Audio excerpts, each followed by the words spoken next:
So இன்னைக்கு காலையில் prayer மீட்டிங்கில் எங்கள் ஸ்டாஃப் வந்து ஒரு கதை சொல்லிட்டு இருந்தாங்க. என்னென்னா, ஐன்ஸ்டீன் வந்து ஒரு ப்ராடக்ட் தயாரிக்கிறாரு. அவருக்கு வந்து அந்த ப்ராடக்ட்டோட ப்ரைஸ் எப்படி ஃபிக்ஸ் பண்ணுறதுன்னு தெரில. அவர் வந்து ரொம்ப கம்மியான மதிப்பீடு, ஒரு $100 $200க்கு அதை வித்தரலாமா அப்படின்னு பார்க்குறாரு. அப்போ அவங்க ஒய்ஃப் வந்து சொல்கிறாங்க, இல்லைங்க இதனோட மதிப்பு ரொம்ப ஜாஸ்தியாக இருக்குது, நீங்கள் வந்து இன்னும் பெரிய விலைக்கு விற்கலாம் அப்படிங்கிற மாதிரி டிஸ்கஸ் பண்ணுறாங்க. அப்போ தான் அந்த வாங்க வரவர் வராரு. வந்தோன்னே அவர் கேட்குறாரு, எத்தனை ரூபா இதனோட விலை அப்படிங்கிறாரு.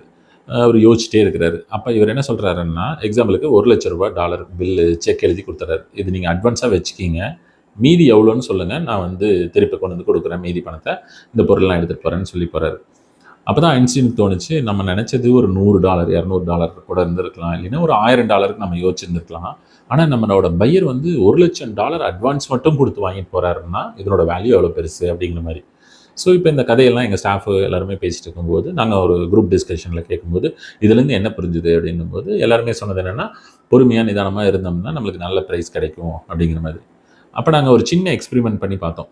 எக்ஸாம்பிளுக்கு இந்த கேமரா ஸ்டாண்ட் இருக்கலாம். இந்த கேமரா ஸ்டாண்டோட விலை என்ன அப்படிங்கிற மாதிரி எல்லாத்திட்டையும் கேட்கும்போது, ₹1000 ₹1500 ₹2000 அந்த மாதிரி ஒவ்வொருத்தரும் ஒவ்வொரு ஆன்சர் சொன்னாங்க.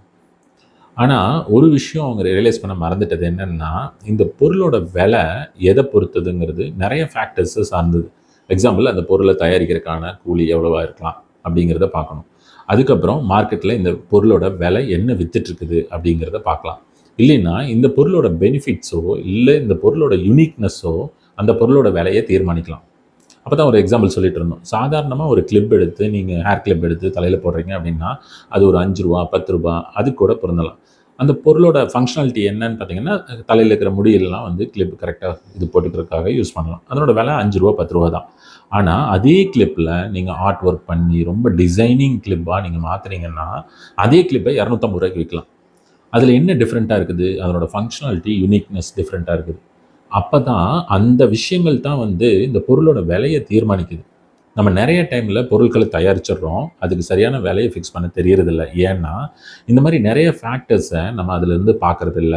நம்ம மற்றவங்க என்ன பண்ணுறாங்க அதே ப்ரைஸ் நம்ம கொடுத்துடலாம், மற்றவங்க இதை பண்ணுறாங்களா அதே ப்ரைஸ் நம்மளும் பண்ணிடலாம் அப்படிங்கிற மாதிரி நினைக்கிறோம். அப்படி பண்ணாமல் இருந்துட்டு அதுக்கு என்ன தேவையோ அதுக்கு தகுந்த விலையை நம்ம கரெக்டாக செட் பண்ணுறது ரொம்ப ரொம்ப முக்கியம். தேங்க்யூ.